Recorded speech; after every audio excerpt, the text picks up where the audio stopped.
A Treviso il Green Accord ci aiuta a riflettere su come costruire un futuro con una ecologia integrale, un rispetto del creato che diventa rispetto della persona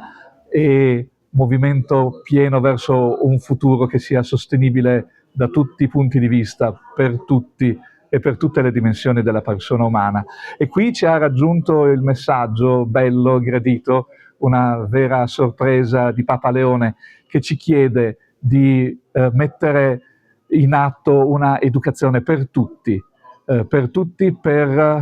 mettere in moto la mente, le mani e il cuore. Ecco, allora pensiamo in grande, pensiamo a questo nostro mondo meraviglioso e fragile e a quello che possiamo fare e dare perché possa crescere nel bene per tutti.